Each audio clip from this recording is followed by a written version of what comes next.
I'd like to welcome everybody to today's presentation on Sexual Diversity Overview, the Culture of Kink in 2024. I'm your host, Dr. Dawn-Elise Snipes. The following presentation involves frank discussions of kink and sexuality. While not graphic, some of the content might be triggering for some people. This series is meant to provide an overview to help clinicians understand kink, BDSM, and poly and consensual non-monogamy, but is by no means all-inclusive. It is the first in a series of videos designed to increase awareness of common issues faced by clients who practice some of these behaviors and help clinicians identify areas where they may need further training. This presentation does not discuss sexual orientation and as such, LGBTQ plus issues specifically will not be expressly discussed. There is an LGBTQ plus video on the Doc Snipes channel for people looking for those resources.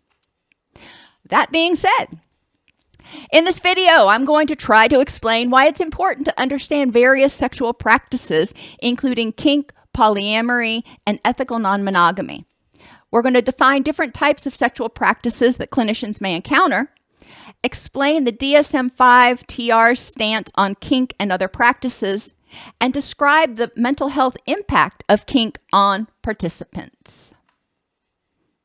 In this series, today we're talking about sexual diversity and kink. Then next week we're talking about BDSM, and not too far in the future we'll talk about polyamory, open relationships, and consensual non-monogamy.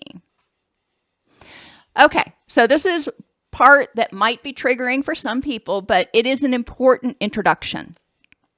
Would you be concerned or not if a friend or a client revealed taking part in this activity? This one. An individual gets a rush out of being put in terrifying situations, which makes them scream and cry out in fear. They engage other people to put them in special devices, which will result in these effects. When the time in this device is up, their face is white and they have tears in their eyes, but they beg them to let them go through it again. What about this situation? A woman asks strangers to cause her extreme pain to her genital area. She does this regularly as she feels more attractive following the painful session. Sometimes she'll even do it to herself. And if it's done right, no permanent harm. A small group of people arrange to meet in a private space in order to watch others role-playing being assaulted, humiliated, and tortured. They find this an enjoyable way of spending their evening. Two people arrange to take part in a public scene. They spend a great deal of time preparing separately in advance. On the night, they dress for the occasion in clothes made of satin. Watched by a gathered group of people, they strike each other. The scene is considered successful if one of them briefly loses consciousness. The beatings are so severe that they can result in permanent damage. A woman spends several hours preparing her appearance. She chooses from items of clothing on which she has spent a lot of money, all of which painfully restrict parts of her body, forcing it into an unnatural shape and making it impossible for her to function normally. Over an extended period of time, she knows this will damage her permanently.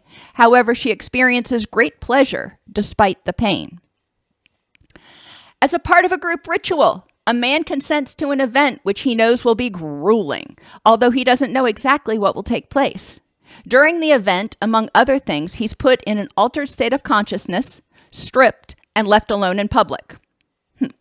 All right, now thinking of those, most of us, our minds go to the darkest possible place. But what else could this describe? The first one was a roller coaster. Riding that roller coaster, you finish, your face is white, you're sweating, that was a rush. A bikini wax hurts the genital area. Watching a horror movie with friends. Criminal Minds, Law and Order SVU, there's a lot of graphic crap on TV. Dressing in satin and assaulting each other till somebody passes out. That's a boxing match. Wearing clothing that's painful and expensive and restricts your movement and can result in permanent damage. It may include high-heeled shoes or a corset. And then the guy that was stripped and left naked in public could have been a stag or a bachelor party or a fraternity pledging. So there are a lot of things that we may consider or not consider normative. And it's important to explore, exactly what's going on. Is it being done? And I'm going to say this a lot over the next few weeks, in a way that's safe, sane, and consensual. And we'll define those a little bit more later. Kink itself, this is a broad umbrella. Okay, this is pretty much any alternative sexual behavior that doesn't fall in line with sort of mainstream vanilla sex. Kink is a form of playing, according to Claire Kavanaugh. It's everything that falls outside of the confines of having sex simply to orgasm, which means it can take many different forms. The term kink describes sexual behaviors and identities encompassing bondage, discipline, domination and submission, sadism and masochism, collectively known as BDSM, fantasy and toy play, and sexual fetishism. Male chastity is another activity that has grown in popularity in recent years, with a large online presence and many social media accounts that have tens of thousands of followers. Kink can be situational, so something that you do once in a while in the bedroom or occasionally for your sexual activity, or it can be a lifestyle-based thing where someone is a submissive permanently in the relationship. There's a permanent, dominant, submissive dynamic there. Another branch of kink is the furry, feathered, and scaly population. These are people who spend a whole lot of money, creating persona outfits. I try not to call them costumes because they're not playing dress up. They are reflecting their personality and their persona in an in a furry, feathered, and scaly way. Being in a furry or other persona is a way to get creative expression, community belonging, and role play needs met. And for many, it's less about sex. And this is really important because when people first hear about a client or someone they know engaging in furry, feathered, or scaly behaviors, they may think that it is odd or a paraphilia, and it's not. It is not a paraphilia. It is an expression of their personality. 37% of respondents to a survey of furries answered that the sexual attraction is important in their furry activities. 38% were ambivalent, and 24% answered it has little to nothing to do with their furry interests. All right, so let that sink in. 72% of people who engage in the furry lifestyle, it's not about sex for them, and it's not about sexual attraction. And it is a way that they have found to get their needs met. And thinking about yourself, thinking about other people that you work with, your friends, we all have different ways of getting our love and belonging needs met and different ways of acting. Some people go to dance clubs. Some people love to go and sing karaoke and be, the center of attention. Everybody has their different activities that they engage in, but we need to reflect on this as something that is meeting a need that they have, and it's not hurting anyone else, and it's not hurting themselves. In terms of kink, in one study, 260 people engaged in a survey about the origins of their kinky desires. Now, that's not a huge sample size, but there's not a whole lot of actually good PubMed-related research out there on kink and BDSM and sexual practices. So I'll take what I can get. According to the survey, engaging in kinky practices originated from their identity, their personality, their personal taste, and just through role exploration. That was true for 73% of the population. So that's 3/4 almost. Nurture. Their life experiences played a part for 38%. And yes, you have people that selected more than one option. However, fewer than 19% of the participants mentioned any kind of trauma shaping their sexual behaviors in their responses. And it was asked about. That's another common misconception, that people who engage in kink and alternative sexual behaviors must be, quote unquote, working through some sort of trauma. And that ain't it. It is a way of playing and enjoying and exploring their sexuality that they have found works for them. The next one is supposed to be nature. I put an M there instead of an N. But nature, some people believe that they were just wired that way, and that was 22%. And then another 10% said they were uncertain. So some people may think, well, part of it was nature, part of it was nurture, and I'm uncertain about the other part. You know, there's a mishmash here. But the take-home message is that a lot of it has to do with personal exploration. Kink does not necessarily involve multiple partners or orgasm without sex. Kink is something that can take place between heterosexual couples, between LGBTQ couples. It can take place in any sort of sexual relationship. It can even take place with somebody by themselves.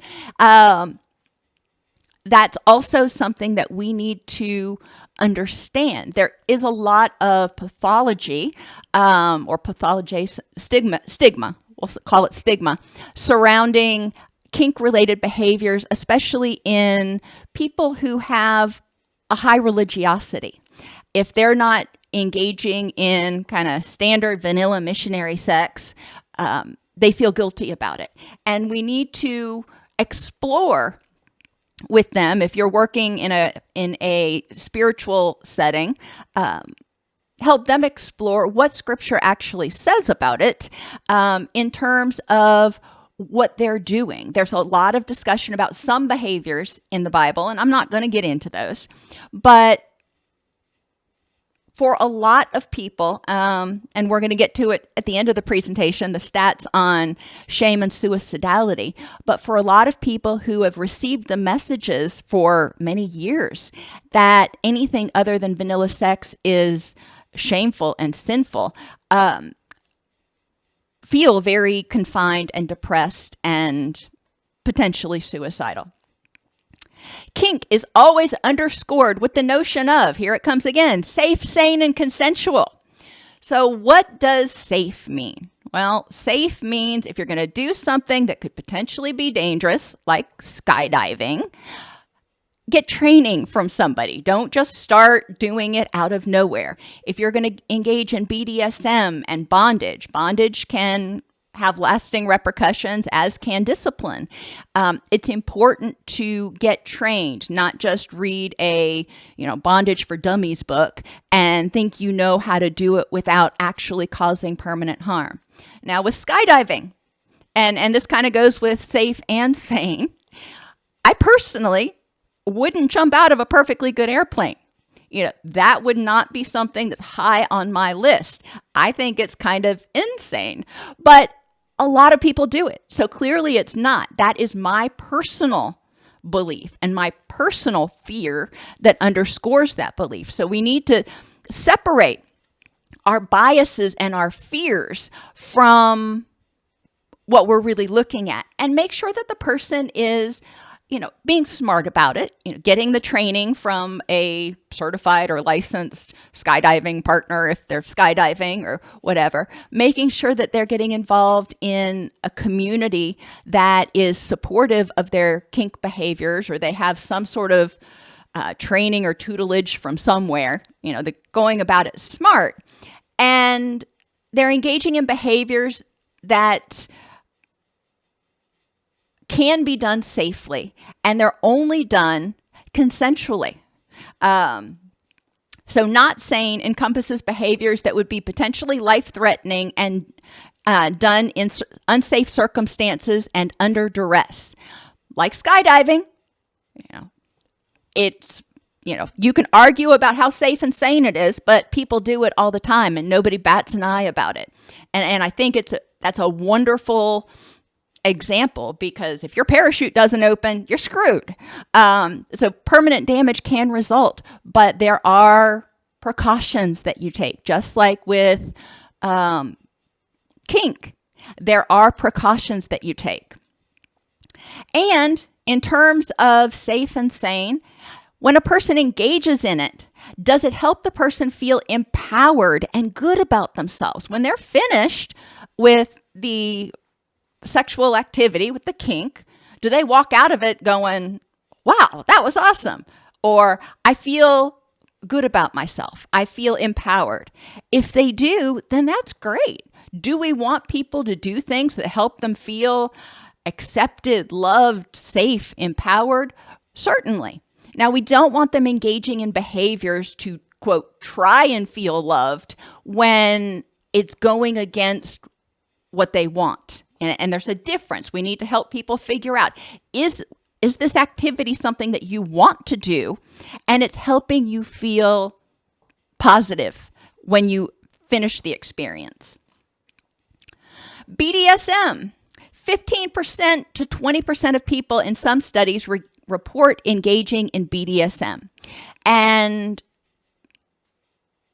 the studies that I was looking at, the definitions were kind of all over the place, if you will. Some of them talked about, corporal punishment, and others talked about spankings. At what point does, a playful spanking or a spanking move into corporal punishment or whipping? How do you define those things? And it's important to talk about that with your clients, and it's important for them to talk about that with their significant others. When they're engaging in those behaviors, communication is absolutely crucial to make sure that everybody's defining things the same way. And as always, there's a safe word. There's an option, an emergency button, that, if you will, that they can say to stop the scene, to stop the activity, because it's pushing past their boundaries. BDSM is a set of sexual activities that include role-playing, bondage, discipline, domination, submission, sadism, and masochism, and related behaviors. So there's a lot of different activities that can be included in sadism, masochism, and discipline. There's a lot of different types of bondage that people can engage in. And you don't necessarily have to be in a dominant sub relationship to engage in some of these. You can be in what's called a switch relationship. BDSM relationships vary from other sexual relationships because there is, in any given scene, a dominant and a submissive partner. There's somebody who's taking the lead to help fulfill the desires of the submissive. The dominant is rewarded, is pleasured by being able to provide pleasure and to the submissive. And I know that sounds kind of backwards, but ultimately, and we're going to talk about this a lot next week, ultimately the submissive really is in charge. The submissive is able to cut the scene at any time they want and go, this ain't working. Some people are a switch, though. This is especially true with scene-based or situationally based BDSM and kink. Sometimes the person will want to be the dominant. Sometimes they'll want to be the submissive. And this can happen even in the same evening. And it's important to remember that. In lifestyle BDSM, typically the person who is the dominant retains that dominant status 7 days a week. Now, most people that engage in BDSM, not all, there's always some outliers there, but most people that engage in BDSM keep their behaviors on the vanilla side in public because they don't want to make other people uncomfortable. And would it be ideal if everybody felt comfortable all the time? Yeah, but there's some stuff that we just don't need to be putting out there. Now let's talk about the prevalence, because you may be scratching your head going, there's not that many people that engage in this. Well, yeah. 15 to 20% of people report engaging in BDSM. About 34% of people report engaging in some form of kink in their lifetime. And it's important to consider how many false negatives that we got. How many people lied on the survey? I don't know how comfortable they felt, but at least 34%. We also have to remember that from the time that a survey is done, especially if the government's doing it, but from the time the survey is done until it's published in a peer-reviewed journal is generally at least 3 years, oftentimes 5 years. So the data that we're getting from that was published in 2017 was actually collected in 2012. And as a society, we change a lot. We've changed exponentially since the pandemic, for example. And it's important to think about that as well and not assume, quote unquote, that what was the practice and what was okay in most people's eyes, quote unquote, 15 years ago is the same. No, we've evolved, we've changed, we've, moved on. So, sending and receiving nude photos, 54% of women and 65% of men. Some people consider that kink, others don't. Make your own decision.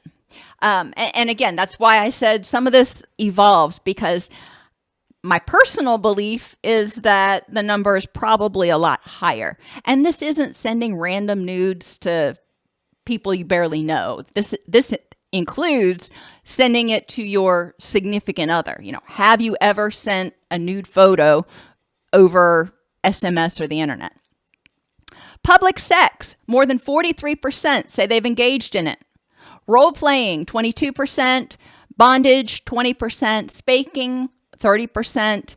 Sex toys, 9% for men and 23% for women, which was interesting. Again, makes me wonder, is that true in reality, or did we have a lot of false negatives, people lying about their use, men particularly lying about their use? And are they considering chastity devices, sex toys or not? Watching porn, 60% of women and 82% of men reported watching porn, and 57% of people reported reading erotic stories.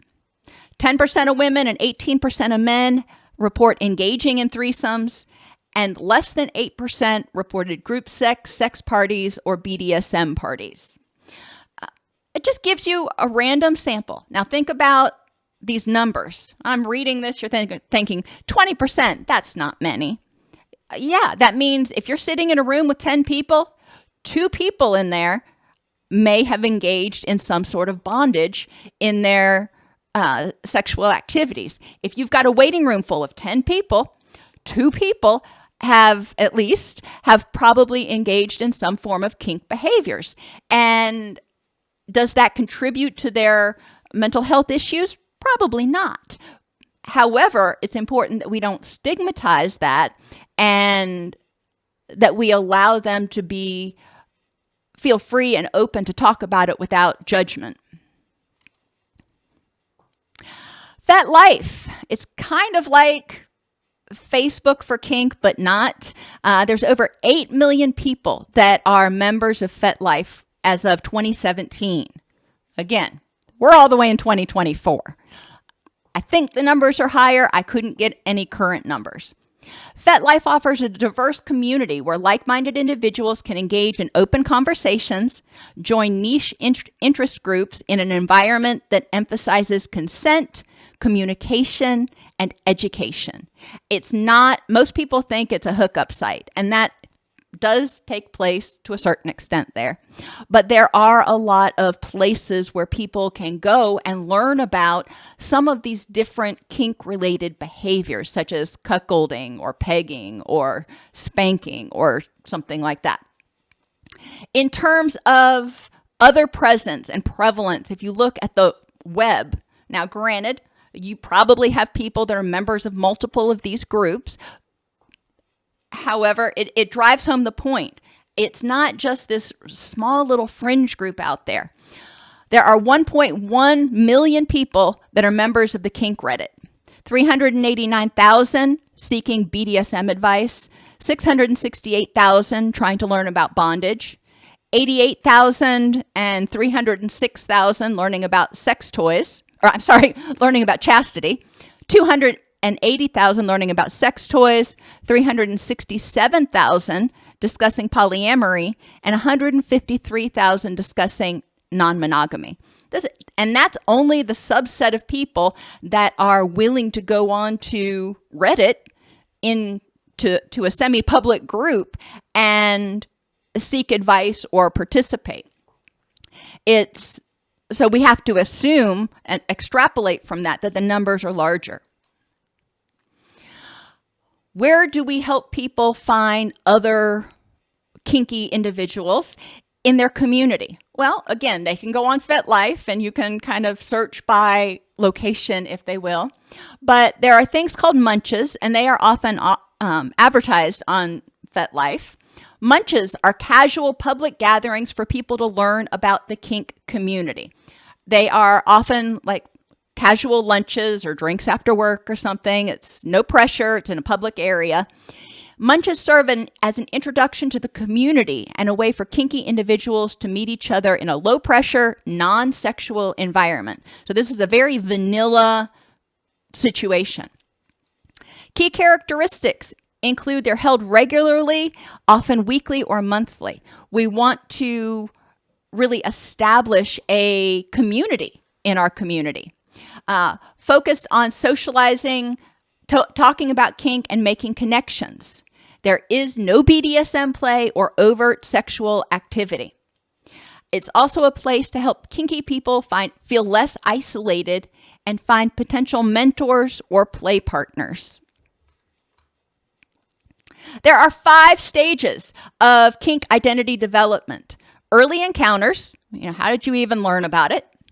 Exploration of self, how did you figure out that it was something that you might enjoy?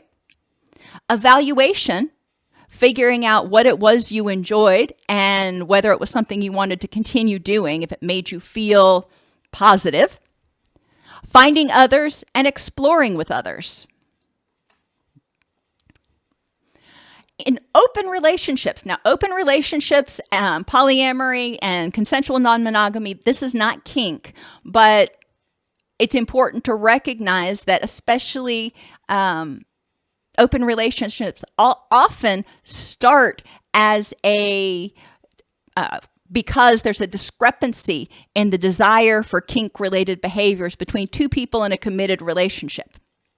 So an open relationship is one where one or both partners have a desire for sexual relationships outside of their relationship, whereas polyamory is about having intimate, loving relationships with multiple people. Polyamory is about creating a larger than dyad family, whereas open relationships, the people in the relationship are getting their emotional and social needs met and everything. They just want to explore sexual activities with others.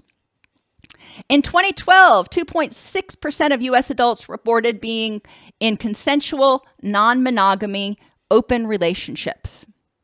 Another 5.5% reported being in non-consensual, non-monogamy. So this came from the report was published in 2018, but it came from a 2012 study. The important part here, which is why I made it bold, non-consensual. That's not consensual non-monogamy. That's not ethical non-monogamy. That's cheating. All right. People who are engaged in consensual non-monogamy, both partners are aware of what's going on. to the extent that they want to be. Both partners are okay with it. And again, it helps each partner feel empowered and loved and content and all those things.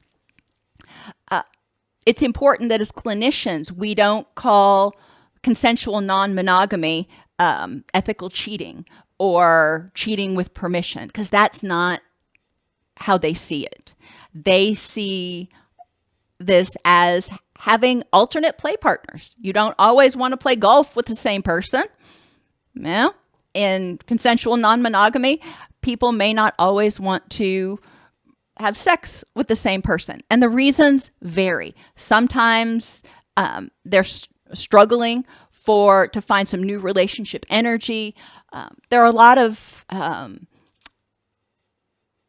psychological factors that go behind it. None of them pathological, but we do need to be respectful of people's desire to get their needs met in multiple ways. Open relationships typically start with one partner or both partners wanting to be able to seek outside sexual relationships and satisfaction while still having sex with and sharing an emotional connection with their partner.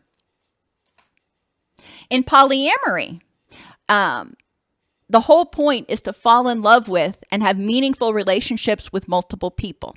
And one family I worked with talked about having plenty of room in their heart. Just like you have enough room in your heart for multiple children, there's room in your heart for multiple people. And they were involved in relationships in which one person met a lot of their needs, but not all of them. And they brought other people into the relationship that complemented each other, and they felt unified. I don't want to say the word whole when talking about it, because we're not trying to patch holes. We want to create an environment where people feel unified and uplifted and supported and encouraged. Polyamorous relationships can take various forms, like hierarchical arrangements. Sometimes there will be a primary couple, and they refer to each other as primaries, and then there are secondaries in the relationship. Other times there's a triad, a quad, or a V structure. In the V structure, there's one person who is sort of head of household, and there are two other people that are brought in. In 2021, 16.8% of people desired to engage in polyamory. Let it sink in. That's almost 2 people out of every 10. 10% had previously done so, and 6% knew someone who would practice polyamory. Again, my sense is the number is a lot higher regarding people who are practicing, or whether you know somebody who's practicing, because a lot of people don't advertise that. It is strongly discouraged and stigmatized in most communities still. So it's important to also recognize that. Swingers is another permutation, and swingers are not polyamory. Swingers are singles or partners in committed relationships that engage in sexual activities with others as a recreational or social activity. Using data from hundreds of thousands of Google search engines over the period from 2006 to 2015, 10 years ago, results showed that searches for words related to polyamory and open relationships significantly increased over time. All right, well, what does that mean? If it's one search and then it becomes 2 searches, that's a 100% increase. So that seems big when you look at percentages, but how big was it? The increases were significantly higher than popular web queries over the same time period, indicating this pattern of increased interest in polyamory and open relationships is unique. So people looking for information about some other topic. A few come to mind, but I'm not going to risk irritating YouTube. Searching for other topics didn't increase as much as the searches for polyamory. And again, when you're dealing with stats and percentages, you don't necessarily know how much more that was because percentages can be deceptive, but being aware. Some myths to consider. Kink, BDSM, and polyamory are anti-feminist. Hear it a lot. I personally disagree. It is my personal opinion. In kink, BDSM, and poly relationships, if it's being done in a safe, sane, and consensual way, the woman is saying, yeah, I'm on board. Okay. These are alternative sexual activities when done in a safe, sane, and consensual way. Allow women to take charge of their own sexuality, declaring what they like, getting their emotional and physical needs met, and making sex about more than just having babies. So let's talk about some of these feminist principles. If you're scratching your head going, well, how do I know? Feminist principles include freeing women from political, social, and economic oppression and exploitation. Well, I put this under social oppression and exploitation if women aren't supposed to be talking about their sexual desires and kink and exploring their sexuality. Feminist principle 2, disrupt oppressive systems and structures to create lasting social transformation, not just reform. Let's start getting the word out there that it's okay. Principle 3, seeks political, economic, social, and sexual equality between men and women. For a long time, we've known men have been permitted to engage in behaviors that were discouraged for women, and kink, BDSM, and poly, they don't play that. They say, if you have a female who wants to be a dominant, more power to you. Valuing diversity so all voices can be heard and respected. All sexual practices that are done in a safe, sane, and consensual way can be heard and respected. And prioritizing safety with zero tolerance for discrimination or abuse. That's kind of part of the mantra of kink, BDSM, polyamory, all of these things we're talking about is encouraging people to challenge the messages that they've always gotten about sexuality. Most people involved in kink or BDSM are trying to work through traumas. This is another myth. Just because someone has experienced trauma doesn't mean they're trying to work through it in this way. As a clinical note, look out for repeating the pattern and feeling traumatized or abusing the pseudo-abuser. So let's kind of look at this. Some people, there's a lot of people who've experienced trauma. We know this.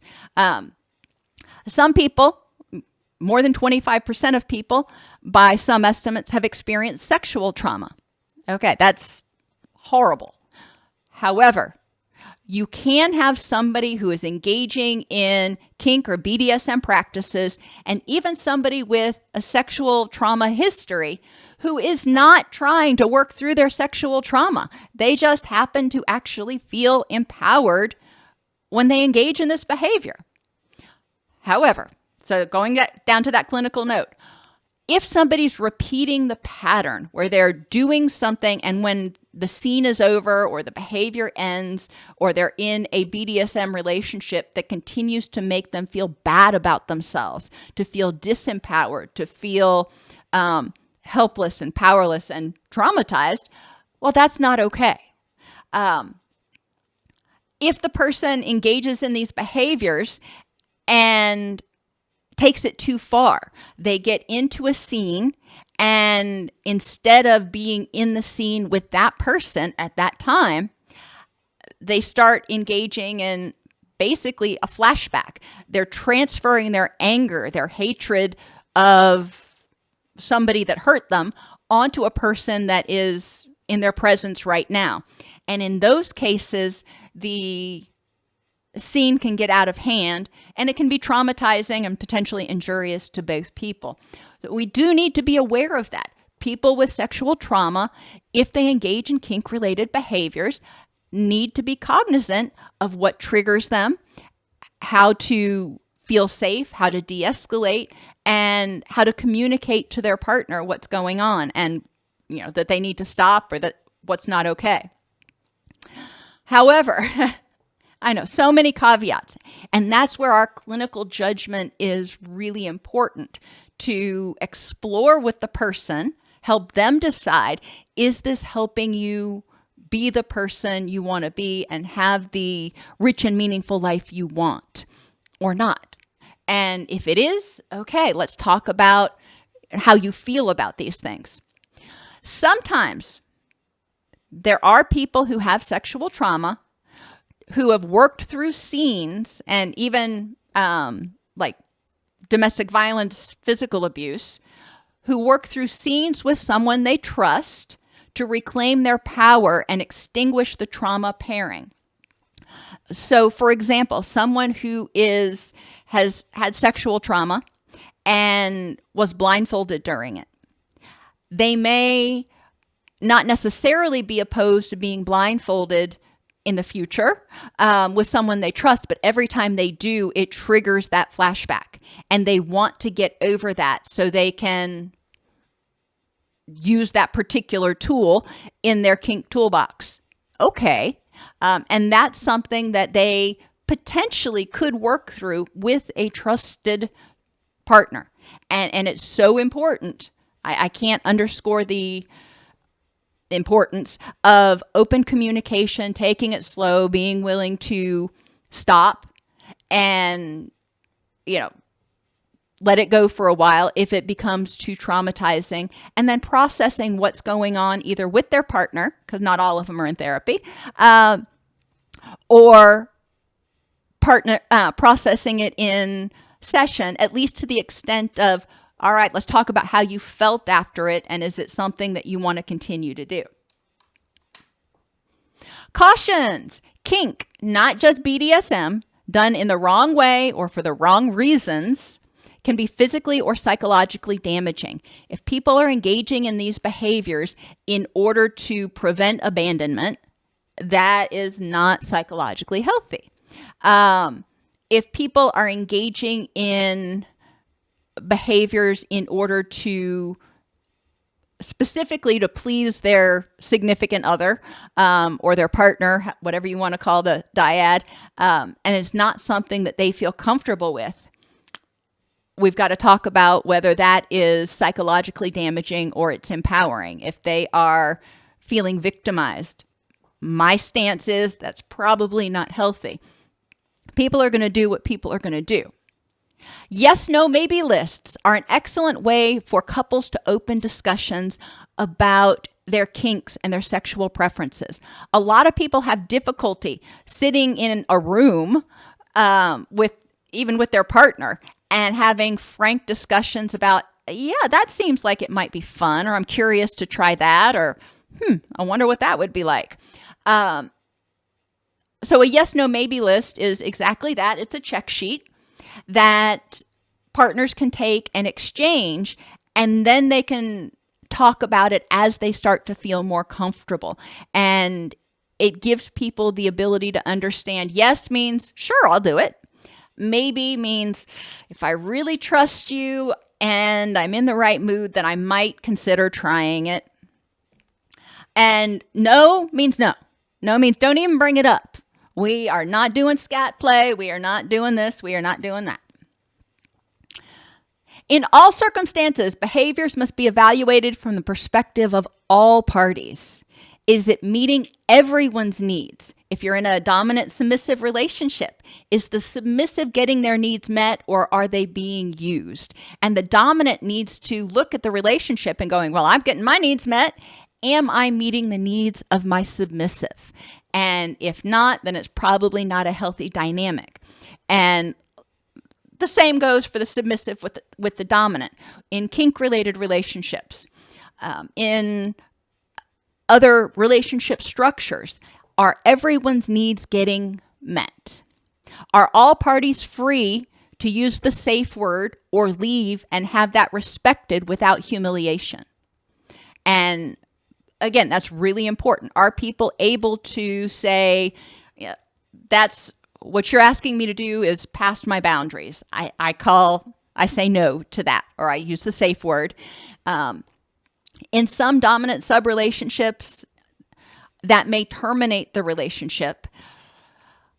However, that's sort of an extreme end of things. There must be an atmosphere of implicit trust, excellent communication in both directions, submissive, dominant, or between each person. It can't be one of those things where one person keeps saying, let's try this. It sounds like a great idea. I don't care what you think. No, that doesn't work. We need to make sure both people have a say in it and feel comfortable with it. It must be safe, sane, and consensual. And next week in the BDSM video, we'll talk about managing power and power dynamics in those relationships. Even with all of that, scenes, playing, using toys, engaging in kink-related behaviors, or BDSM scenes, etc., can trigger unexpected or intense emotional or physical reactions. You need to be prepared. Sometimes something just comes up from out of the clear blue and you're like, what the heck just happened? And it's important that people be able to respond to that in a healthy way. Participants must have high levels of self and other awareness in these dynamics. When you're engaging in a sexual activity, being aware of how you feel is important, but also being aware of how your partner feels. Are they enjoying it? Are they still with you? Or have they just completely checked out and they're hoping it'll be over pretty soon? I mean, that's an extreme, but it's important to be aware. And if you notice that your partner is starting to experience distress or dissociate, to be able to call it right there and go, okay, you seem to have left here. Let's just call it right now and figure out what's going on. Self-awareness about whether you're getting your own needs met and whether you are engaging with that person in the moment, or whether you are projecting feelings about someone else. If you're having transference reactions from somebody in your past and you're trying to punish them in a BDSM scene or something else, it's really important to understand what needs are you getting met, and is it helping you be the person you want to be? There must be an aftercare plan, and I encourage this not only for BDSM but also for people who engage in especially intense kink-related activities, or for the first time after engaging in a kink-related activity. When people try something new, especially something as intimate as a sexual behavior or BDSM, they can feel extremely vulnerable afterwards. And this is something that's known as subdrop. A lot of times after a kink-related behavior or after a BDSM scene, endorphins are really high, sometimes because of pain, sometimes because of, pushing through a boundary. There's a lot of reasons endorphins go high. We're talking about sex after all. But endorphins are really high, and when it's over, those hormones drop like a rock, and people can all of a sudden be left feeling like, oh my gosh, I got caught up in the moment. What in the world did I just do? Or they may start feeling depressed or anxious. And it's important that the partner be able to be there and be supportive and help the other person understand that they are loved, they are respected, they are safe, they are empowered, and comfort them in that moment of vulnerability. Subdrop is overlooked way too often, and it can lead to a lot of anxiety and shame for people who don't effectively process what happened or what's happening. And then there has to be a safety plan, because sometimes it just gets too much. Sometimes it gets dangerous, especially when you start talking about bondage and some of the different sex swings and toys and stuff out there. There is an element of potential real danger, getting hurt. So there has to be a safety plan for how to do this safely, how to make sure that nobody is going to suffer damage, and that it'll be an enjoyable experience. If somebody is engaging in extreme behaviors, it's always recommended that they have a written safety plan and an agreement regarding a safe word. The American Psychiatric Association has depathologized kinky sex, hallelujah, including cross-dressing, fetishes, and BDSM.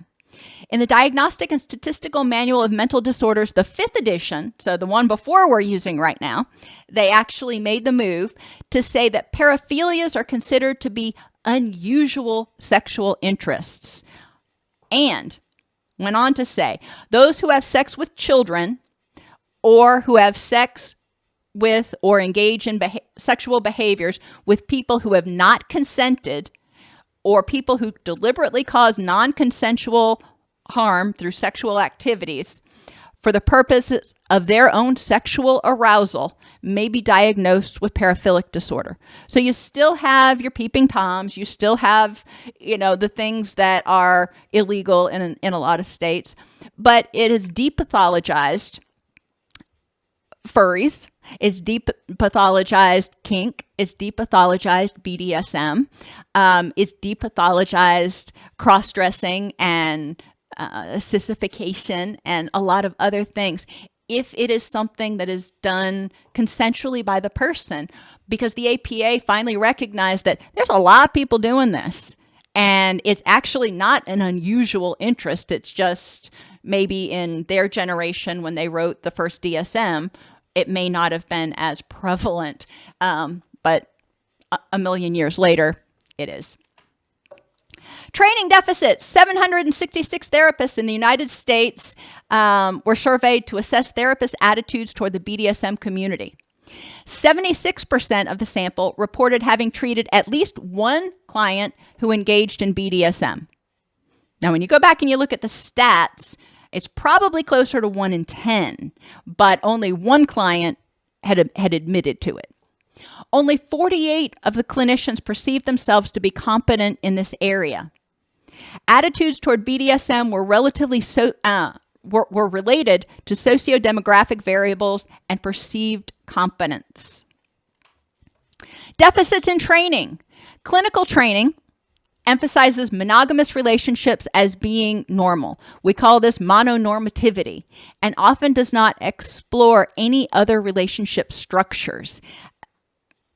Polyamory is legal, does not necessarily involve marriage, and can be structured in many different ways. The public and clinicians often equate extramarital intimacy or sex with infidelity, yet these constructs are not the same. This is not cheating with permission. This is something different. Clinicians who are unaware of the many possibilities by which people may design and construct their preferred intimate relationships may unintentionally cause serious harm to clients. Fewer than half of practitioners were out to their current provider. Now, when we talk about practitioners, we mean people practicing kink or BDSM. So fewer than half of people will even admit this to their therapist. They tell their therapist a lot, but they ain't going to tell them this. That tells you the level of stigma.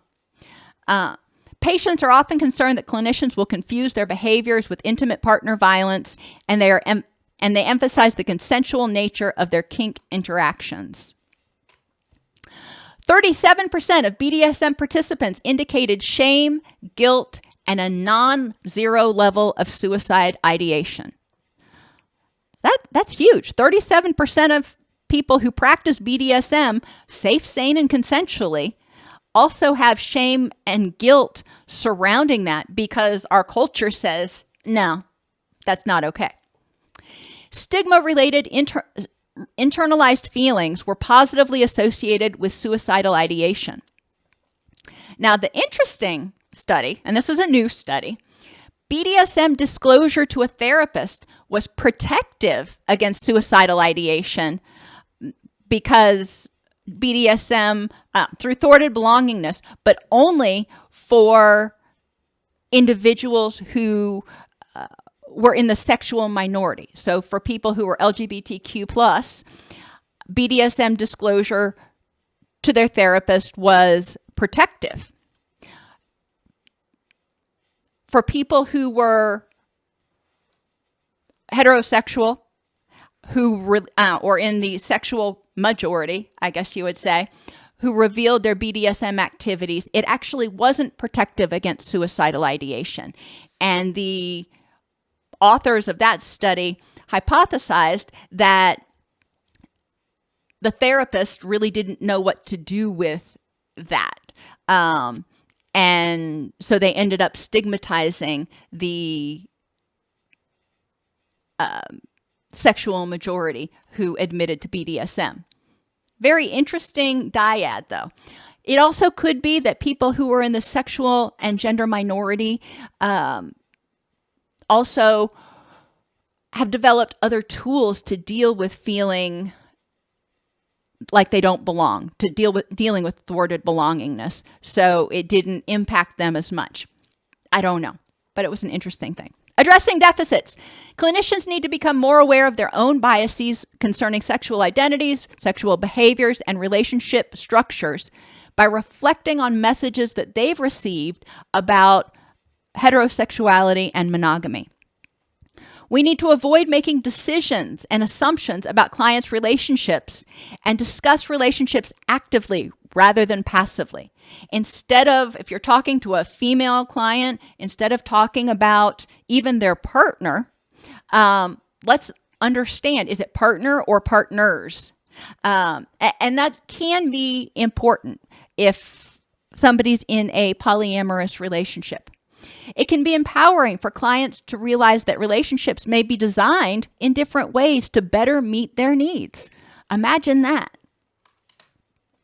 No one size fits all for people in sexual relationships, and there is no consensus about the best way to practice kink, BDSM, or consensual non-monogamy, even among the community itself. If you get into some of the Reddit discussion forums, you can see there is a lot of differences of opinion. Do not assume clients' problems are directly related to their sexual behaviors or relationship structure. At the same time, don't assume that they aren't. For example, Sam comes in and has a bruise on the wrist from restraints. Okay, do we get worried? Is this domestic violence? Is this abuse? Did something bad happen? Or is it irrelevant because it happened during consensual recreation? Sam had handcuffs on when they were having sex and, jerked their hand a little bit too hard. Don't know. It's not something we want to ignore, but it is something we don't want to stigmatize either. Chris is having difficulty accepting Avery in the poly relationship. All right. Well, is it due to Chris having insecurity in the relationship that they are in? Or is it due to Chris having insecure attachments that date back to childhood that are being brought up by Avery being introduced to the relationship? It's different. Do remember that culture often designates monogamy as the ideal relationship structure. Monitor microaggressions, both verbal and nonverbal, during a session, and be open to accepting of all relationship structures and believing in their validity, that people can truly love each other, more than one person, and love in different ways. Pay attention to the messages in your decor, pictures of you and your spouse, religious decor, lobby reading material, bibliotherapy, etc., to the exclusion of other messages. You can have stuff that you believe in out there, but it's also important to make sure that we have information out there that helps people who are engaging in alternate relationships, relationship structures, feel accepted. Don't liken polyamory to infidelity or cheating with permission. Don't assume that people engaging in consensual non-monogamy have commitment or attachment issues. On the other hand, people I've worked with, they actually are extremely securely attached and feel okay in that relationship. It's very interesting. Don't assume people who practice BDSM have trauma or abuse issues to work through, or that it's a phase that someone's participating in because it's trendy. And don't make assumptions about the type of relationships. And adjust your intake wording accordingly. Common issues for people engaging in kink, BDSM, polyamory: coming out and disclosure. An increase in risk factors for health, economic disparity due to not coming out to providers, or discrimination from providers if they find out that you're in a non-monogamous, non-vanilla relationship. Stigma from friends, family, and society. Legal ramifications, and this is generally revolves around child custody issues, but I've seen discrimination in the workplace. Child rearing issues. There can be interpersonal issues, especially in polyamory, just like in any other relationship where you've got multiple parents that are trying to parent a child. There's going to be stuff that comes out, and we don't want to assume that just because it's a non-traditional relationship structure that that's what the problem is. The problem is people have difficulty parenting sometimes. There's a need for intense self-awareness, and sexual health concerns can come up, especially pregnancy or sexually transmitted infections. This is particularly in consensual non-monogamy and polyamory. So for example, if somebody gets pregnant, who the biological father is, how everybody remains safe. If we're having sex with multiple people, how do we prevent sexually transmitted diseases? It's important to talk about issues and problems within non-traditional relationships in a way that avoids giving detractors ammunition. People in these relationships have difficulty finding competent health and mental health care providers, and there is a ton of misrepresentation. 50 Shades of Grey was probably one of the worst, most unhealthy depictions of BDSM that is out there. When Christian Grey claims to rectify the problem of Anastasia's virginity, that disregards her capacity and consent. She was a young child. So a majority of the population dabbles in some form of kink. Let's just accept it. Practitioners who embrace kink, people who embrace kink, especially BDSM and polyamory, are often reluctant to tell these issues to their medical or mental health providers. If they get an injury because of their BDSM practices, it wasn't that it was not consensual or something. They need to get treated for an injury from a consensual engagement. It can be seen as, it can be stigmatized, pathologized, even legalized or illegalized, if you will. So a lot of times practitioners just won't seek help. Issues of shame and guilt often arise when people first discover their alternate sexual preferences and can be compounded by a culturally insensitive therapist. As with working with any diverse group, the catch-all terms kink, BDSM, or poly can mean many things, and each person has their own level of comfort or acculturation. In the following episodes, we'll explore each of these topics in greater depth, learning about the different forms or dynamics which might occur and the prevalence and clinical issues which often come up in counseling. Alrighty. As usual lately, I ran a minute or so over, but I appreciate you being here. Hey,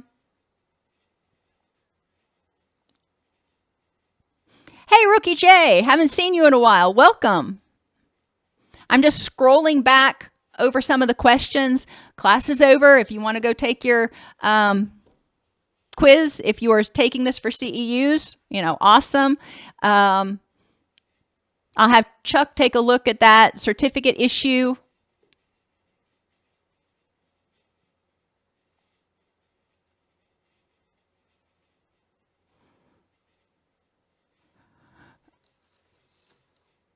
It is possible.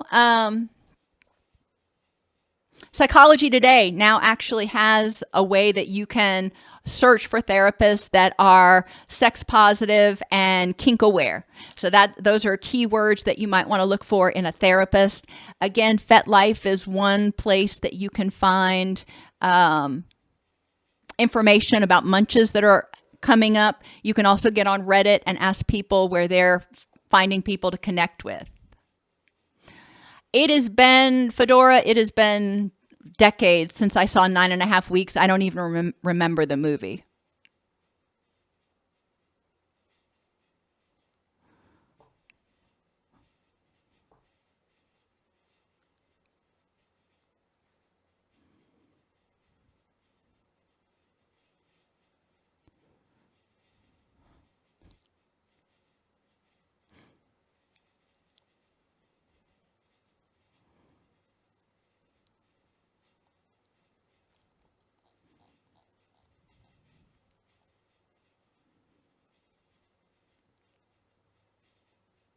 Callie, I am so glad that the videos have been helpful for you.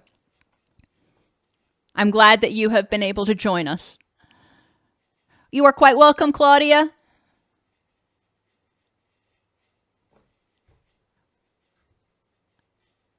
All right, everybody. If there are no other questions, I will see you next week.